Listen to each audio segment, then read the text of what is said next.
இங்கே கூர்மையுள்ள தாய்மார்களே, பெரியோர்களே, என் ரத்தத்தின் ரத்தமான உடன்பிறப்புகளே, உங்கள் அனைவருக்கும் எனது நன்றி கலந்த வணக்கத்தை முதற்கண் காணிக்கையாக்க நான் கடமைப்பட்டிருக்கின்றேன். 2 மாதங்களுக்கு முன்பாக நான் உங்களிடமெல்லாம் வாக்குகளை கேட்பதற்காக இரவு பகலாக சுற்றித் திரிந்தது உங்களுக்கு தெரியும். குமாரபாளையத்திலும் பவானியிலும் ஈரோட்டில் போன்ற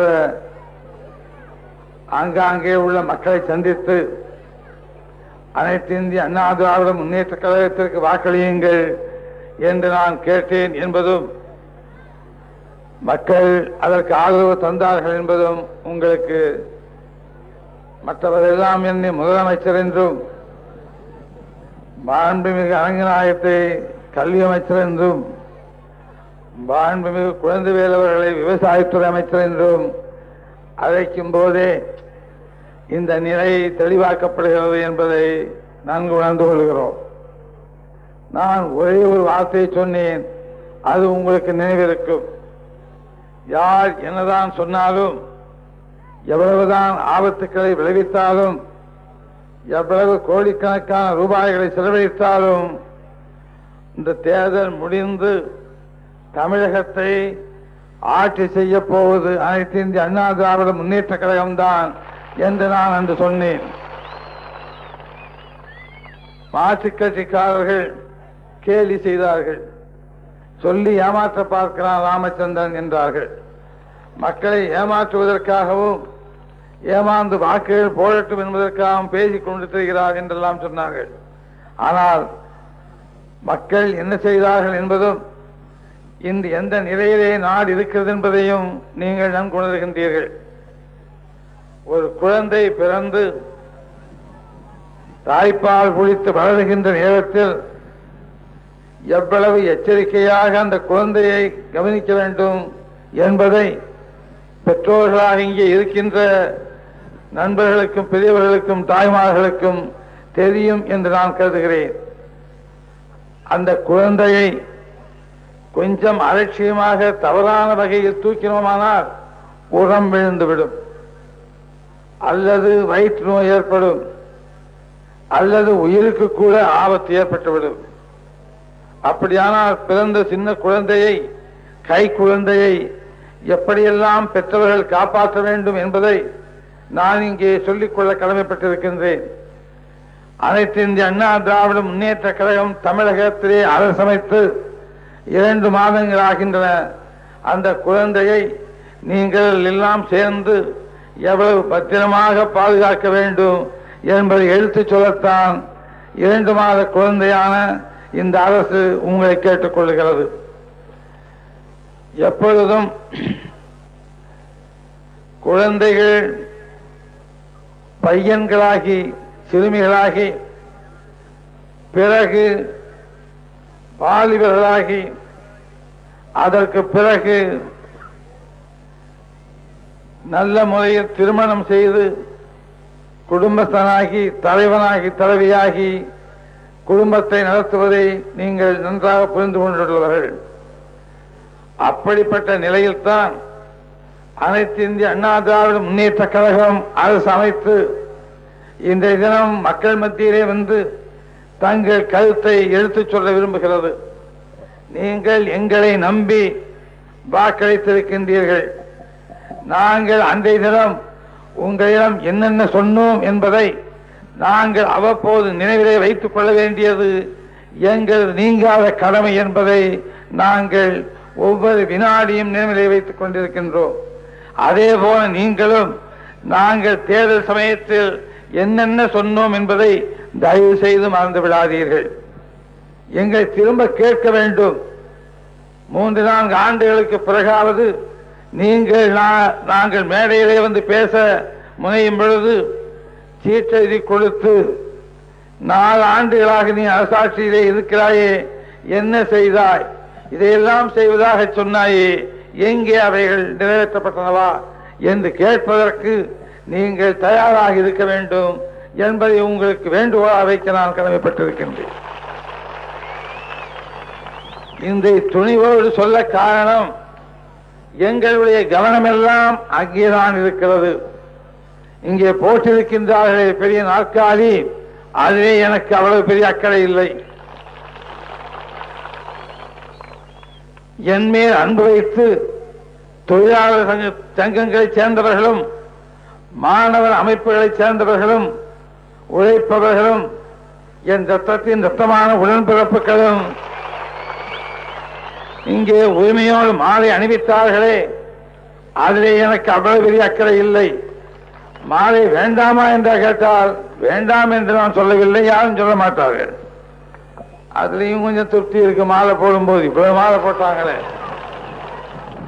அந்த திருப்தி எதிலிருந்து வருகிறது என்றால், இப்ப மாலைகள் போடுவதற்குரிய வகையில் நம்மீது அன்பு செலுத்துகின்ற அமைப்புகள் இருக்கின்றனவே, ஒவ்வொரு அமைப்புகளிலும் எத்தனை ஆயிரம் அங்கத்தினர்கள் என்றெல்லாம் எண்ணி பார்க்கும் போதுதான் மன நிம்மதி ஏற்படுகிறது. இந்த மாலையை போல ஒரு சீட்டில் இது மாலை என்று எழுதி கொடுத்தால் கூட நாங்கள் மகிழ்ச்சியோடு ஏற்றுக்கொள்ளுவோம். அதை போலத்தான் சொல்லுகிறேன், எங்களுடைய நினைவெல்லாம் நாங்கள் கொடுத்த வாக்குறுதியின் மேலே இருக்கிறது. நான் ஒன்றை நினைவுபடுத்திக் கொள்ள விரும்புகின்றேன். 2 மாத குழந்தை என்று நான் சொன்னேன். குழந்தையை பிடிக்காதவர்கள் குழந்தையை எடுக்காமல் இருக்கலாம், அதில் கவலை இல்லை. அந்த குழந்தை எனக்கு வேண்டாம் சொல்ல மாட்டேன், கவலை இல்லை. குழந்தையையும் தூக்க வேண்டும், அந்த குழந்தைக்கு ஆபத்தும் ஏற்பட வேண்டும் என்கிற நிலைமையில யாராவது இருந்தால் நாம் மிக மிக எச்சரிக்கையாக இருக்க வேண்டும். பாராட்டுவது போல புகழ்வது போல அந்த குழந்தை உச்சிமுக ஆசைப்படுவது போல ஏமாற்றுகின்ற நிலைமையில் வெளிக்காட்டிவிட்டு தூக்கும் பொழுது அபாய நோக்கத்தோடு அந்த குழந்தையை தூக்கினார்களானால் குழந்தைக்கு ஆபத்து ஏற்படத்தான் செய்யும். ஆகவே பெற்றோர்கள் அந்த குழந்தையை எவ்வளவு அக்கறையோடு பாதுகாக்க வேண்டும் என்பதை நான் உங்கள் கவனத்திற்கு கொண்டு வர விளைகின்றேன். ஏறக்குறைய 2 மாதங்கள் ஆகியிருக்கின்றன.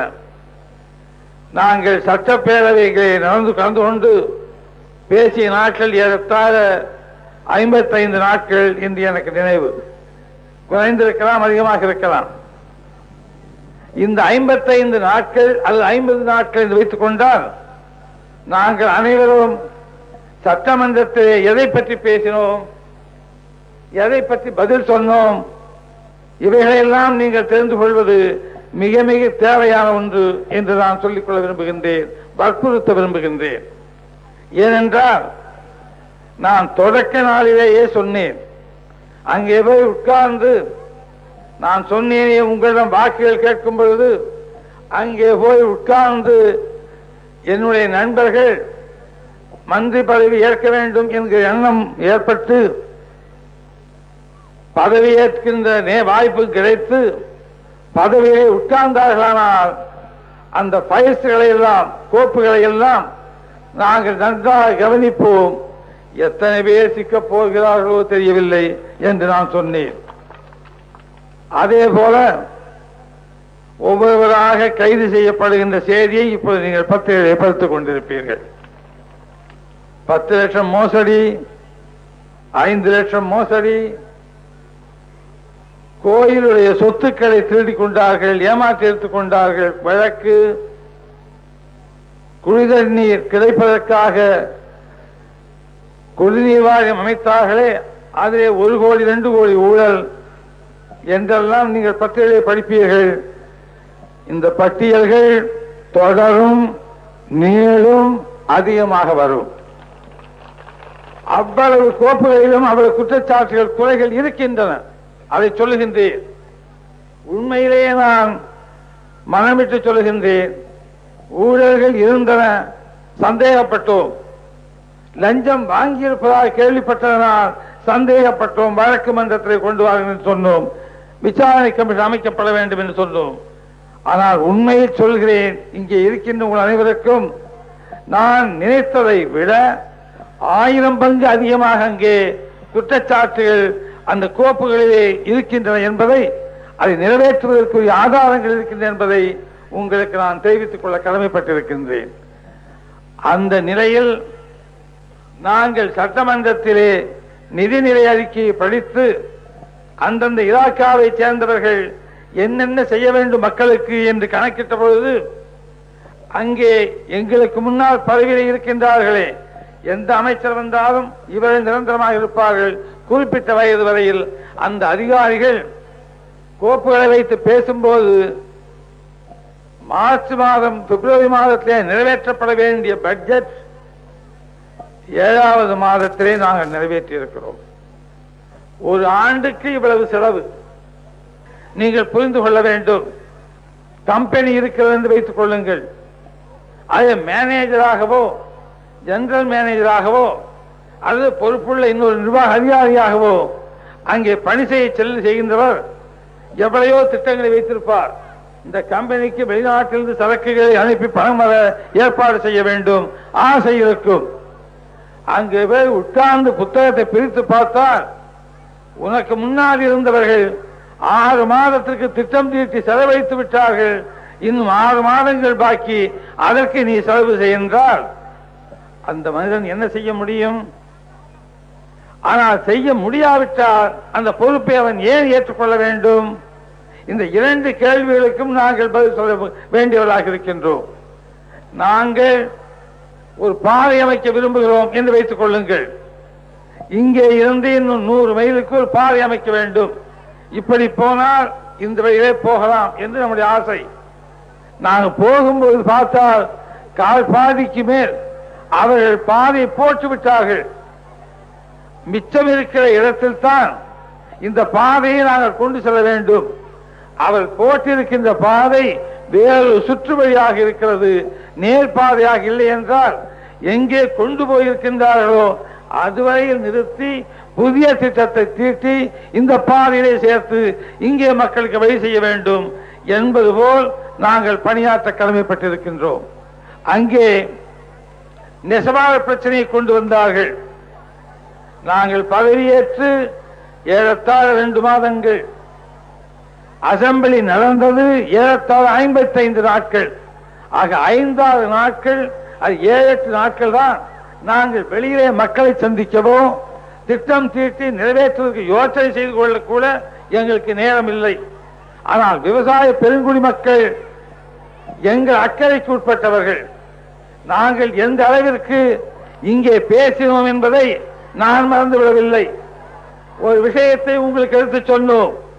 தாய்மார்கள் கணவனை இழந்து அண்ணன் தம்பி இல்லாது அனாதைகளாக இருப்பார்களானால் அவர் வாழ்க்கைக்கு உதவி செய்ய வேண்டும் என்று திட்டம் வகுக்க விரும்புகிறேன் என்று அன்று சொன்னேன். அதுபோல் விவசாய பெருங்குடி மக்களுக்கு எந்த வகையில் லகுவாக கொஞ்சம் விலை குறைவாக அவர்கள் உருவாக்குகின்ற பொருள்களுக்கு விலை அதிகமாக கிடைப்பதற்கு திட்டம் தீட்ட வேண்டும் என்பதை நான் பலமுறை எடுத்து சொன்னேன். இங்கே சில நண்பர்கள் கோவையை சேர்ந்தவர்கள் எல்லாம் விவசாயிகள் போராட்டம் ஆரம்பித்தார்கள். நான் சொன்னேன், எங்களை பற்றி மக்களுக்கு தெரியும். நாங்கள் பணத்திற்காக அங்கே பதவிக்கு போகவில்லை. இந்த ஆசனத்திலே அமர வேண்டும் என்கிற ஆசைக்காக நான் அங்கே போகவில்லை. சொல்ல போனால் இதைவிட நல்ல மெருகு கொடுத்த வெல்வெட்டு வைத்து தைத்த நல்ல நாற்காலிகளில் சோபாக்களில் எத்தனையோ படங்களில் உட்கார்ந்து எனக்கு பழக்கமாகிவிட்டது. இது புதிதல்ல. அவர்கள் பணத்திற்காக செலவழிக்கின்ற பணம் லட்சக்கணக்கில் இருப்பதால் இது போன்ற நாற்காலியை போடும்போது மிக அழகாக பிரமாதமாக செய்திருவார்கள். அந்த சொகுசையெல்லாம் நான் அனுபவித்து விட்டவன். சொந்தத்திற்கு வேண்டுமா வேண்டாமா, இருக்கிறா இல்லையா என்ற கேள்வி அல்ல. ஆனால் இதை போன்ற சிம்மாசனங்களில் உட்கார்ந்து ராஜாவாகவும் நடித்து விட்டேன், மந்திரியாகவும் நடித்தாகிவிட்டது, வீரனாகவும் நடித்தாகிவிட்டது, வேலைக்காரனாகவும் நடித்தாகிவிட்டது, விவசாயியாகவும் நடித்தாகிவிட்டது. இதை எதற்கு சொல்கிறேன் என்றால், போராட்டம் என்பது எப்பொழுது வர வேண்டும்? இந்த மேடையிலே நாங்கள் இருக்கிறோம் என்று வைத்துக் கொள்ளுங்கள். இந்த மேடையிலே இன்று நாங்கள் பேசுகின்ற பேச்சு உங்கள் காதுகளில் விழவில்லை என்றால் மைக்கு ஒலிபெருக்கி சரியாக வேலை செய்யவில்லை, ஆகவே சரிப்படுத்து என்று கேட்பது நியாயம். நாங்கள் மேடையையும் அமைக்கவில்லை, ஒலிபெருக்கை கொண்டு வந்து வைக்கவில்லை. அதற்குள் ஒலி இல்லை, மேடை இல்லை. இங்கு நான் போராட்டம் என்றால் என்ன பொருள் என்பதை நீங்கள் தயவு செய்து சிந்தித்து பார்க்க வேண்டும். விவசாயிகளுக்கு என்ன பாதுகாப்பு வேண்டும் என்றாலும் தமிழக அரசு கொடுக்கும் என்பதை இந்த நேரத்திலே முதலமைச்சர் எம்.ஜி. ராமச்சந்திரன் உறுதியளிக்கிறான் என்பதை நீங்கள் புரிந்து கொள்ள வேண்டும். 3 மாதங்களுக்கு முன்னால் பேசிய ராமச்சந்திரன் சாதாரண குடிமகன்.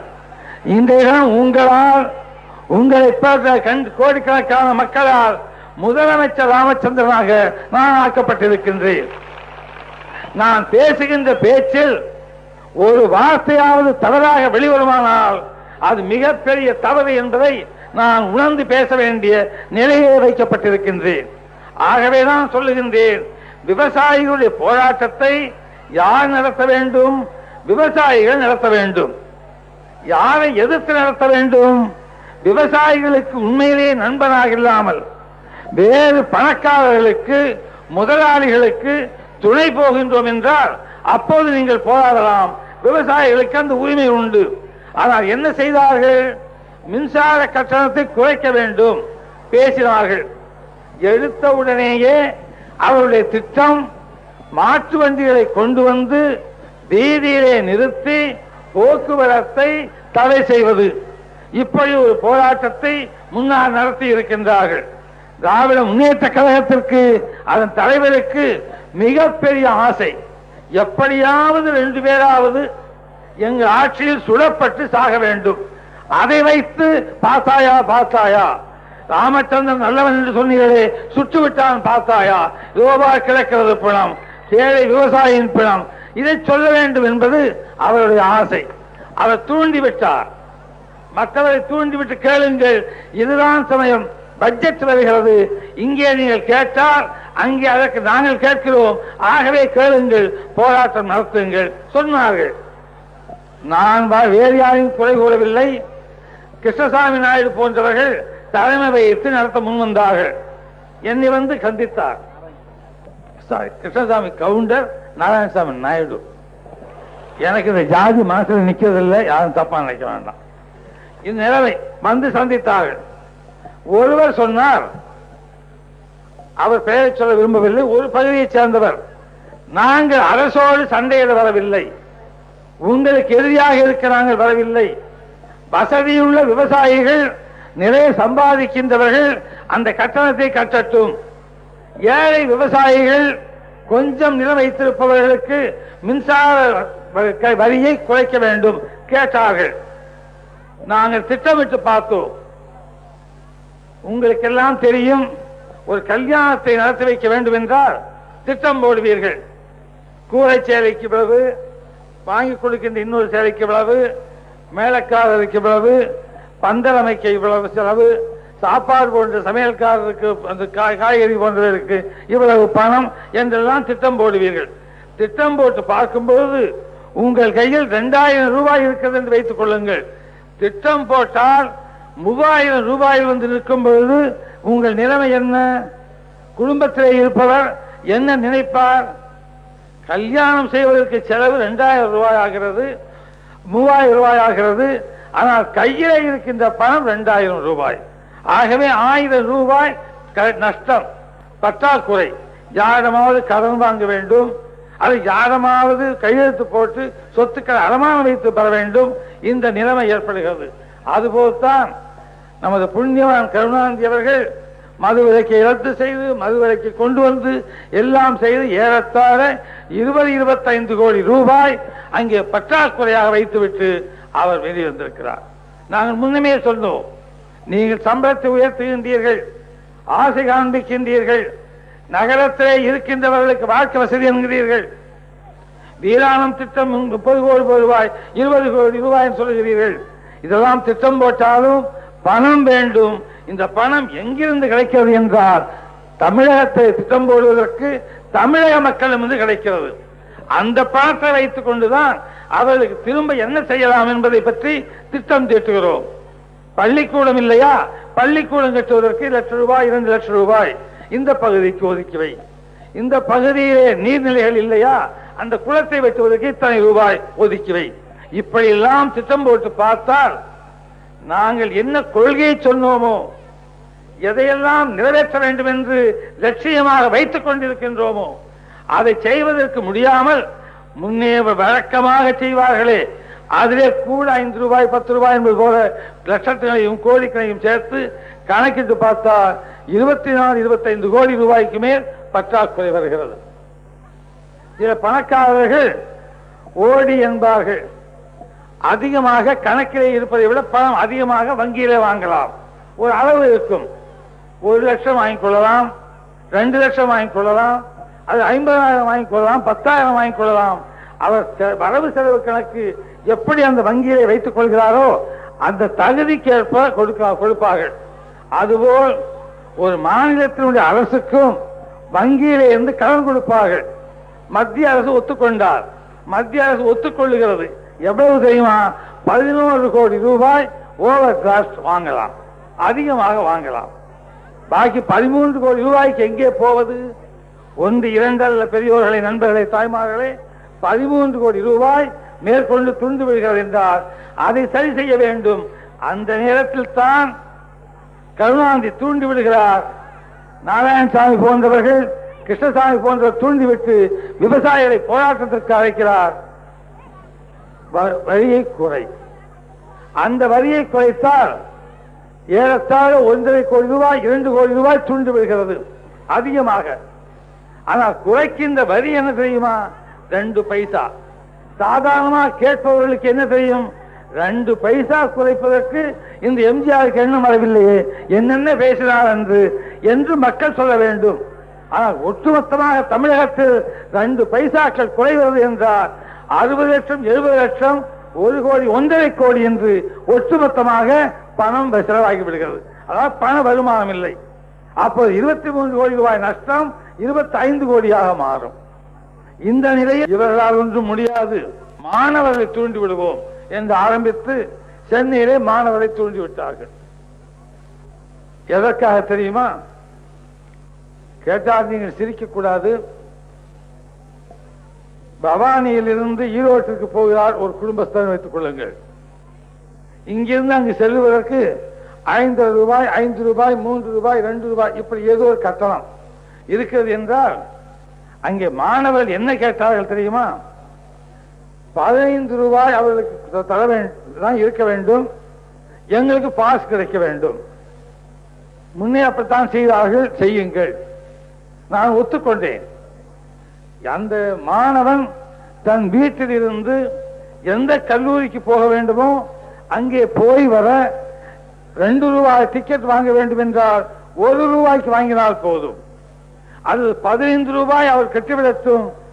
அவர் வேண்டுகின்ற வகையில் எங்கெங்கே நூலகங்கள் இருக்கின்றனவோ படிப்பதற்காக அங்கே போய் படிக்கட்டும், கல்லூரிக்கு போகட்டும், இன்னொரு கல்லூரிக்கு தன் நன்மை காண வேண்டுமா போகட்டும் என்று அனுமதி கொடுத்தோம்.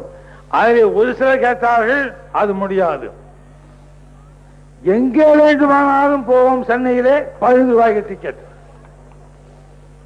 நான் மாணவர்களுக்கு கொஞ்சம் தமாஷாக பேசுவேன், எப்பவுமே மனம் விட்டு பேச உண்டு. கேட்டேன், நீங்க ஊர் சுத்துறதுக்காக இங்க வந்திருக்கீங்களா, படிக்கிறதுக்காக வந்திருக்கீங்களான்னு கேட்டேன். ஊர் சுற்றி பார்ப்பதற்கு நாங்கள் வந்திருக்கிறோம், எங்களுக்கு அப்படிப்பட்ட டிக்கெட் வேண்டும் என்று கேட்டால் நியாயம். படிக்க வந்திருக்கின்ற மாணவர் கல்லூரிக்கு போகாமல் தடைப்பட்டால் அது தவறு. கல்லூரிக்கு போவதற்கு முன் கல்லூரியிலே நான் என்ன பதில் சொல்ல வேண்டுமோ அந்த புத்தகத்தை கருத்துக்க தெரிய வேண்டும். அந்த புத்தகங்கள் இந்த நூலகத்திலே இருக்கிறது, கன்னிமேரா லைப்ரரிக்கு போக வேண்டும் என்று கேட்டால் சரி போய் வாருங்கள், அதற்கு பாதி டிக்கெட் ஒத்துக்கொள்கிறோம். அதையெல்லாம் அவர் வற்புறுத்த விரும்பவில்லை. எங்கே வேண்டுமானாலும் சுற்றுவோம், கொடுத்துத்தான் தீர வேண்டும்.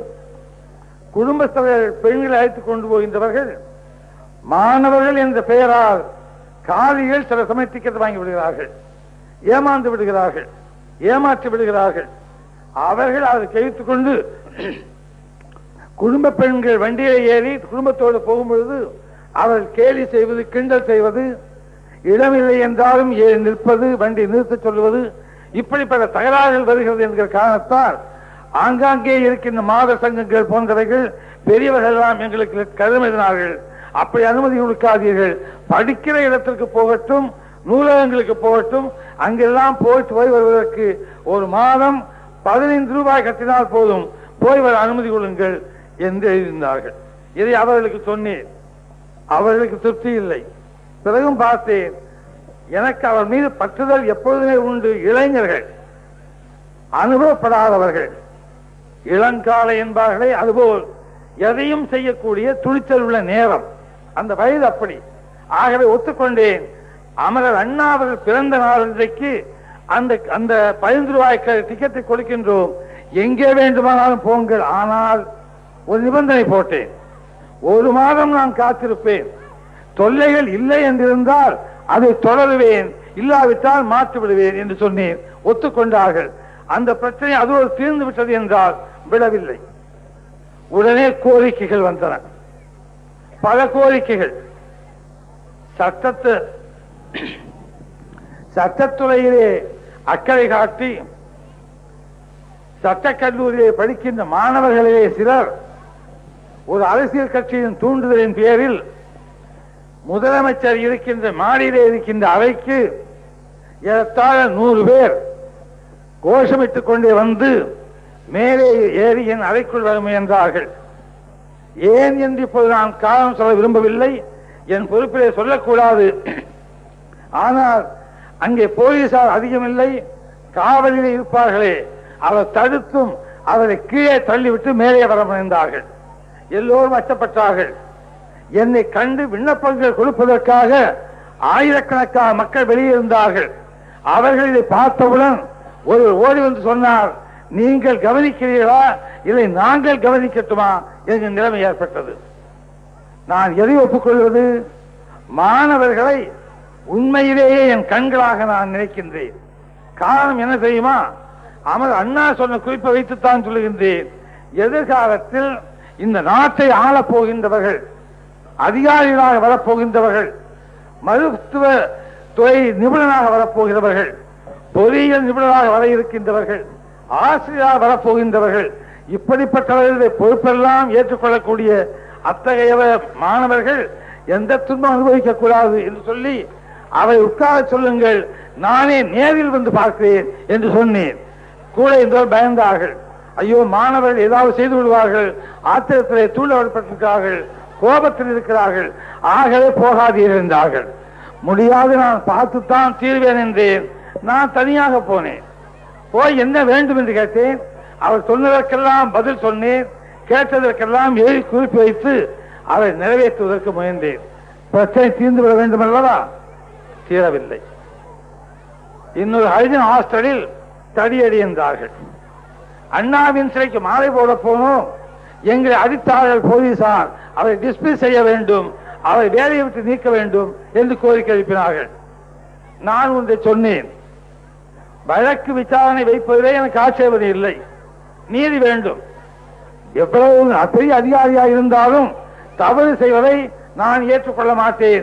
பலமுறை மேலே சொல்லியிருக்கின்றேன். யாருடைய ஆட்சியாக இருந்தாலும் அதிகாரத்தில் இருப்பவர்கள் சட்டப்படி நடந்து கொள்ள வேண்டும், சலுகை காண்பிக்க கூடாது, யாரையும் பழிவாங்க கூடாது என்று பலமுறை மேடையிலே பேசியிருக்கின்றேன். அந்த நினைவை நான் மறக்கவில்லை. நான் சொன்னேன், அண்ணாவின் சிலைக்கு மாலை அணிவிக்க போனதாக சொன்னவர்கள் தூண்டிவிடப்பட்ட சிலர் மாணவர் அல்லாதவர்களாகவும் இருக்கலாம். ஆயிரக்கணக்காக போகின்றவர்களிலே எல்லோரும் மாணவராக இருப்பார்கள் என்று சொல்ல முடியாது. குழப்பம் ஏற்பட்டது. கதைகளை, கண்ணாடிகளை உடைத்தார்கள். இந்த உணவு விடுதிக்குள் நுழைந்து வேண்டியவற்றை சாப்பிட்டு விட்டு கல்லாப்பட்டியிருந்த பணத்தையும் எடுத்துக் கொண்டு போய்விட்டார்கள். இப்படி எல்லாம் குற்றம் சாட்டப்பட்டது. இவைகளை பற்றி பேச வந்தார்கள். நான் கேட்டேன், அனைத்து கல்லூரி மாணவரை வைத்து கேட்டேன். நான் முதலமைச்சராக இருக்கின்றேன், போலீஸ் இலாக்கா என் கையில் இருக்கிறது, அதன் நிலையம் என் கையிலே இருக்கிறது, மருத்துவத்துறை என் கையிலே இருக்கிறது, அது மட்டுமல்ல தொழில்துறையும் என் கையிலே இருக்கிறது. இத்தனை பெரிய இலாக்காக்களை நான் வைத்துக் கொண்டிருக்கிறேன். என்ன வேண்டுமானாலும் செய்கிறேன், சொல்லுங்கள், என்ன தேவை? அவர்கள் போலீசார் அடித்தார்கள், வழக்கு எடுக்க வேண்டும். நான் சொன்னேன், வழக்கு என்று வந்தால் தீர்ப்பு 2 பக்கமும் கட்டுப்படக்கூடிய தீர்ப்பாக இருக்க வேண்டும். நான் ஒரு நீதிபதியாக இருந்தாமல் குற்றம் செய்தவனாக இருந்து அது குற்றச்சாட்டுக்கு ஆளாகி அது குற்றம் சாட்டப்படுகிறவனாக இருந்தால் நான் போனவுடன் விசாரணைக்கு இருக்கும் போது தண்டனை ரெண்டு பக்கத்தில் யாருக்கு கிடைத்தாலும் அதை ஏற்றுக்கொள்ள வேண்டும், தயாரா என்று கேட்டேன். முதலில் தயார் என்றார்கள். நான் கேட்டேன், மாணவர்களே என்னிடம் படம் இருக்கிறது, புகைப்படம் எடுத்திருக்கின்றார்கள். கல்லை தெரிய வேண்டும் என்றால் தூரத்திலே இருந்துதான் கல்லை எறிய வேண்டும். பக்கத்திலே இருந்தால் கையால் குத்தலாம், கையால் இடிக்கலாம், வெட்டலாம், கீழே தள்ளிவிடலாம், உருளலாம். கல்லெடுத்து எரியும் பொழுது அந்த படத்தில் ஆட்கள் இருக்கிறார்கள், கற்கள் இருக்கின்றன, போலீசார் இல்லை. அப்படியானால் என்ன பொருள், எந்த தீர்ப்பு வரும்? நான் சொன்னேன், போலீசார்கள் பல பேர் அடிபட்டு அங்கே மருத்துவமனையில் இருக்கின்றார்கள், உங்களிலேயும் சிலர் இருக்கின்றார்கள். ஆகவே இது வழக்கு வைத்தால் எந்த தீர்ப்பு வந்தாலும் ஏற்றுக்கொள்ள வேண்டும் என்று மாணவர் சொன்னார்கள். வேண்டாம், வழக்கு வேண்டாம், அந்த விசாரணை வேண்டாம் என்றார்கள். சரி என்று ஒப்புக்கொண்டேன். கமிஷனரை பக்கத்தில் வைத்துக் கொண்டு வழக்குகளை வாபஸ் வாங்குங்கள் என்று சொன்னேன். இதைவிட ஒரு முதலமைச்சர் எப்படி நியாயமாக நடந்து கொள்ள முடியும் என்று எனக்கு தெரியவில்லை. அதற்கு பிறகு சும்மா இல்லை, குழப்பத்தை ஆரம்பித்து கொண்டே இருந்தார்கள். இதற்கிடையில் தொழிற்சாலைகளை மூடுவதற்கு பாடி என்ற பகுதியிலே சூழ்நிலை உருவாயிற்று. ஏனெனில் தொழில்துறை என் கையிலே இருக்கிறது. நான் பார்த்தேன், அந்த முதலாளிகளை கூப்பிட்டேன், கடை அடைத்து விடுங்கள், சமாதானம் பேசி முடிவுக்கு வந்தவரை திறக்கலாம் சொன்னேன். அது மாதிரி ஒப்பந்தம் ஏற்பட்டது, திறப்பதற்கு ஏற்பாடு செய்து கொண்டிருந்தார்கள். உங்களுக்கு ஒன்று சொல்லுவேன், இதற்கிடையில் இன்னொன்றை தூண்டிவிட்டார்கள். பல்லவன் டிரான்ஸ்போர்ட் பஸ் ஓடுகிறதே, பல்லவன் பஸ், அதிலே இருப்பவர்களுக்கு சம்பளம் வேண்டும். எத்தனை ரூபாய் கேட்டார்கள் தெரியுமா? 4 யூனியனை சேர்ந்தவர்கள் வந்தார்கள். திமுக கழகத்தை சேர்ந்தவர்கள் 100 ரூபாய் அதிகம் வேண்டும் மாதத்திற்கு கேட்டார்கள். இங்கே என்ன சொல்லி இருக்கின்றேன், பட்ஜெட் பற்றாக்குறை, 13 கோடி ரூபாய் சேர்த்தால் 24-25 கோடி ரூபாய் நஷ்டம். திட்டத்தை நிறைவேற்றுவதற்கு கடன் வாங்கியாக வேண்டும். அந்த நிலைமை. இவர் கேட்கின்றார்கள், ஒருவருக்கு 100 ரூபாய் வேண்டும். அது இயலாத காரியம். 68,000 பேருக்கு 100 ரூபாய் என்றால் எத்தனை கோடி ரூபாய் ஒரு ஆண்டுக்கு ஆகும் என்பதை நீங்கள் கணக்கிட்டு பாருங்கள். அத்தனை கோடி ரூபாய் ஒரு மாதத்திற்கு 68 லட்சம், 12,72 ஏறக்குறை 8 கோடி ரூபாய் நஷ்டம் வரும். எங்கே இருந்து கொடுக்க முடியும்? நான் கையில் இருந்து கொடுப்பதாக இருந்தால் கொடுத்து விடுவேன், எனக்கு அதை பற்றி கவலை இல்லை. 8 கோடி ரூபாயை ஒரு தனிப்பட்டவன் கொடுக்க முடியாது. ஆகவே கணக்கு இப்படி என்று சொன்னேன். அதை கருணாநிதி பயன்படுத்திக் கொள்ள ஆரம்பித்தார். டிரான்ஸ்போர்ட் நிற்க வேலை நிறுத்தம் அங்கே நடக்க ஆரம்பித்தது. வேலை நிறுத்தம் ஆரம்பிக்கப்பட்டவுடன் மக்கள் நிலைமை என்ன ஆகும்? அவர் என்ன எண்ணினார்கள்?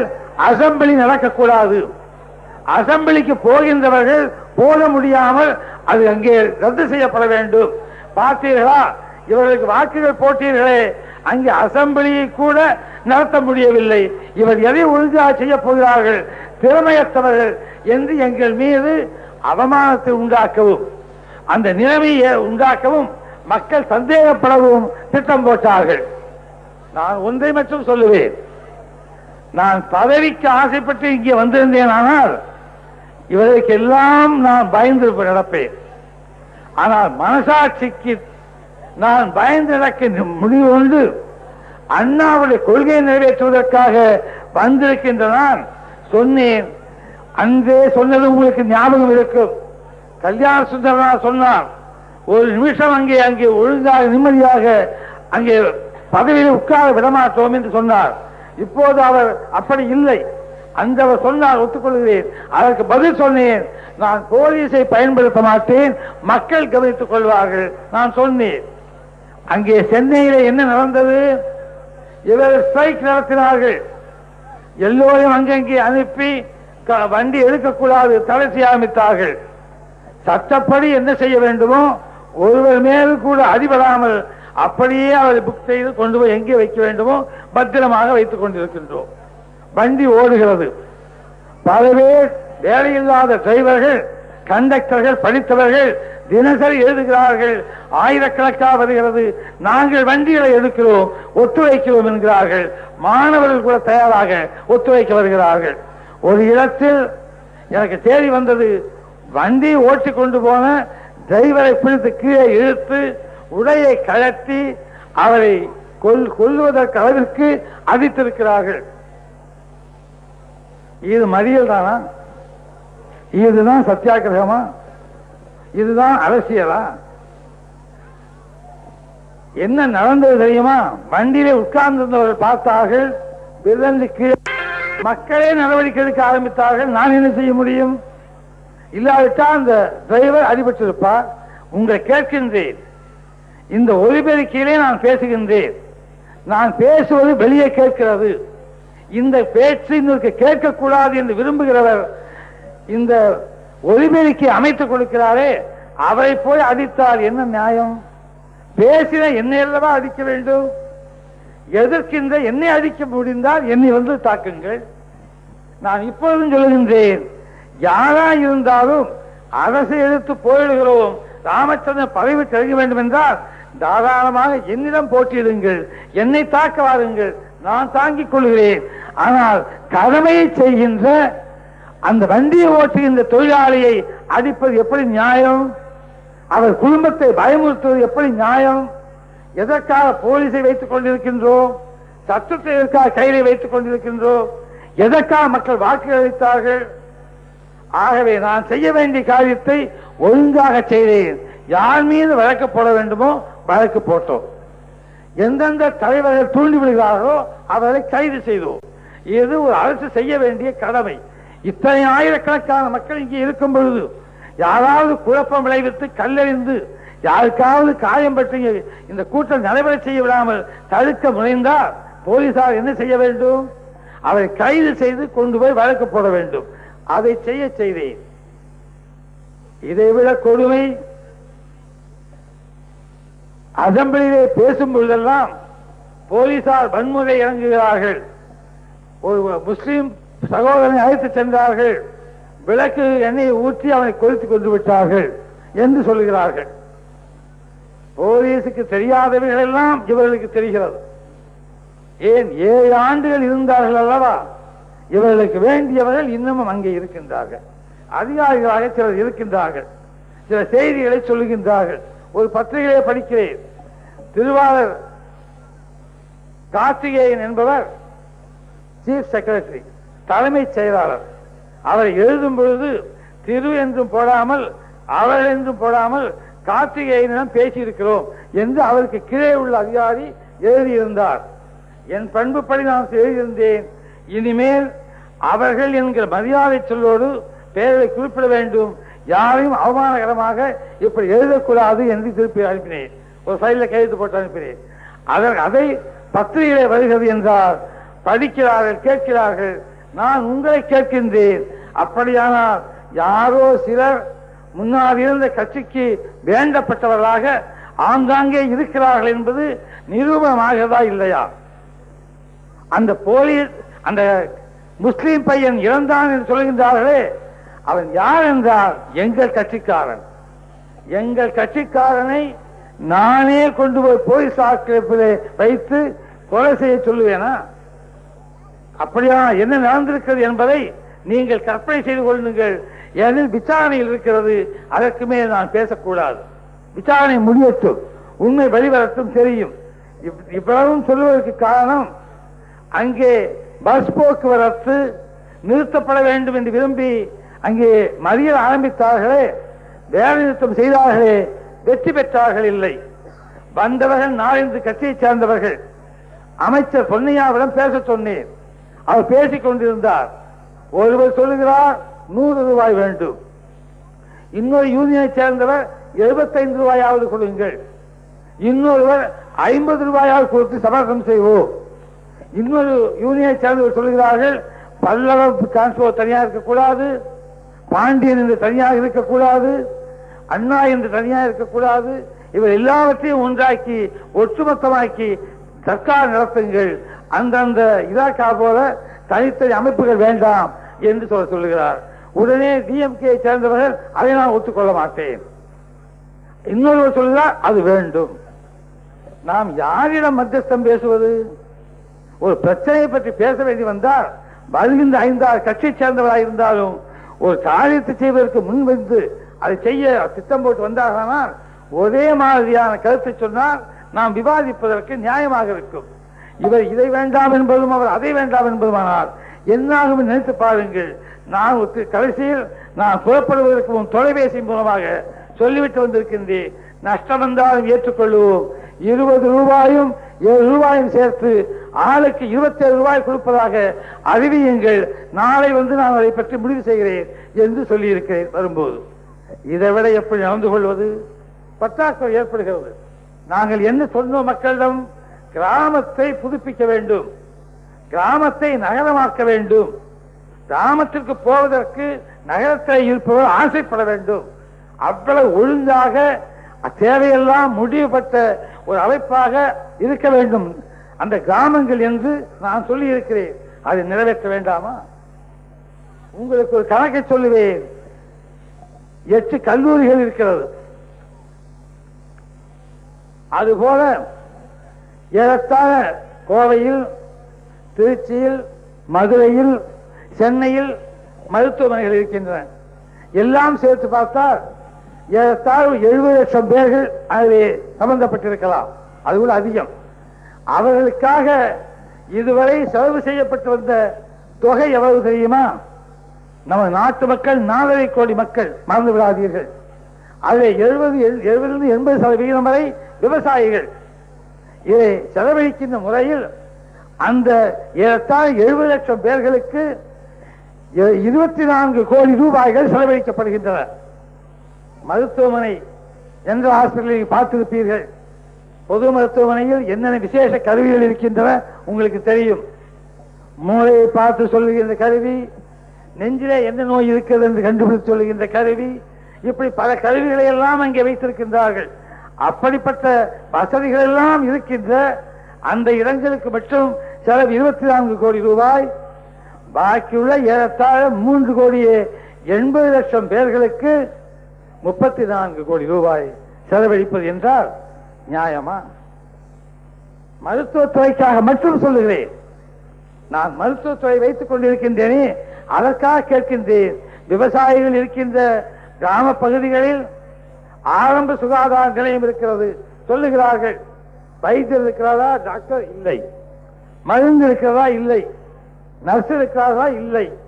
ஆனால் கணக்கிலே மாற்றும் அந்த பணம் செலவழிக்கப்படுகிறதா? உண்டு. பணம் செலவாகிறது, ஆனால் பயன் இல்லை.